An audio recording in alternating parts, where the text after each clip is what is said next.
This is the Conscious Hour, and I want to reference back to Smedley Butler's book written in 1935 called War is a Racket.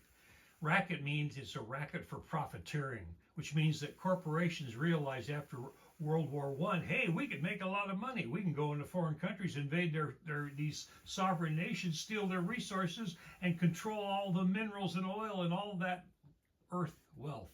We want to be the champions of the day. Isn't that insane? I mean, that's the way they think. But let's listen to this, what he's saying now. How are we going to get out of this? How do we put up a significant fight? You know, until this point in time, all during the proxy war in Ukraine, behind the scenes and even in public, people raised the issue of we can't go too far. We have to think in terms of our war reserves. But eventually, over time, that caution was thrown to the wind because there was no evidence that Russia was being defeated, that Russia was being destroyed, that the sanctions were doing their work.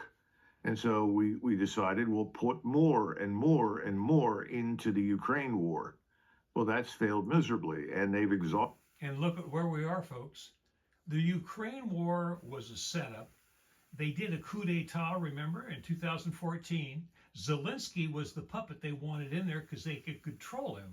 And really what, again, it's about profiteering for the corporations that make the weapons. It's real simple. Have a war, make more profits. Have a war, make more profits. That's the name of the game. They've been doing this since Vietnam. Let's continue on here. Exhausted their war reserves in Germany, in France, in Britain, and other countries. We have done the same thing with much of our munition. So if you've done that, and then all of a sudden the Russians and the Chinese say, that's it, stop, Israel's used a nuclear weapon, we will not tolerate that. And if they don't stop, we may use a nuclear weapon in response. That's always a possibility.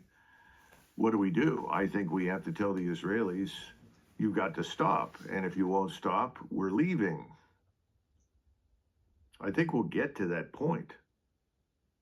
And that's not an end state that we've planned for. We've planned for the other end state, Iran and its evil leaders who are responsible for terrorism and threatening the whole world will have to submit. No, they don't. And they won't. It's difficult to hold on to that thought, folks. Iran has never invaded any other country. No. They got a military. You know why? Because we've been screwing with them since 1953 when we had our coup d'etat. Yeah. So they decided, well, these guys in the West, they're nasty, so we better prepare because these people probably won't go away. And then what they did over this whole journey of time, they never taught you that in history in school, but they always told you, oh, we had a war over there, these terrorists, the Muslims are bad, the Muslims are bad, the Muslims are bad. Let me ask you a question. Pete Hegseth, he's a Christian, right? Uh-huh. And you see what comes out of his mouth? It's a holy war. We gotta kill the infidel. I mean, you see the difference? Military might, industrial might. Look at Pete Hegseth. He's on steroids. He's all pumped up. He's gung ho. He bought 1,000% the persona. I'm the king. I can fight. I'm going to be a champion. Now I'm the Department of War.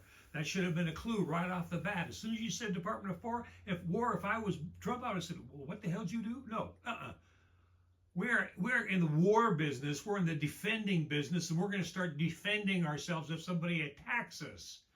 But see, Trump couldn't do that. Why? Because Netanyahu.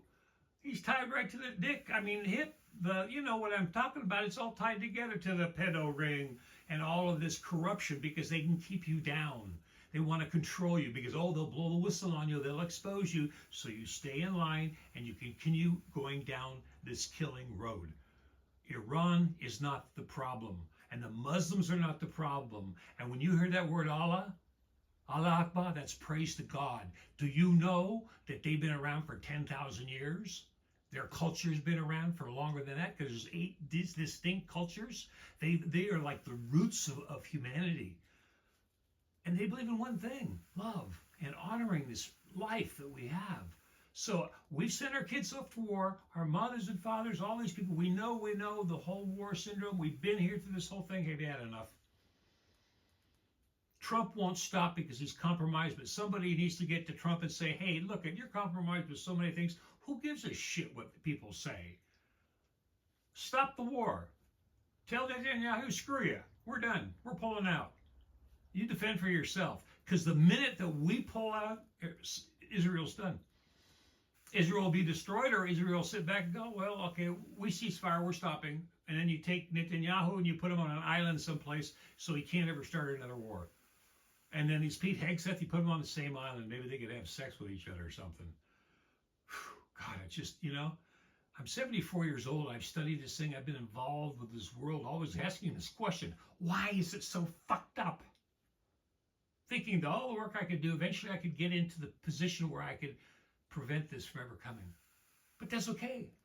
I'm outside here, and I love doing what I'm doing. It's called the Conscious Hour. And the Conscious Hour is taking all my skills from the time I was born and making a difference by creating one thing, heaven on earth. How about that? Anybody want that? If you do me a favor, subscribe. Do me a favor, donate. Do me a favor, leave your comments about what you see needs to be fixed. And let's start correcting where we are in that course that we're on, and let's correct it to a course where we can create heaven on earth. How's that sound to you, folks? Let me know in the comments. Thanks for tuning in.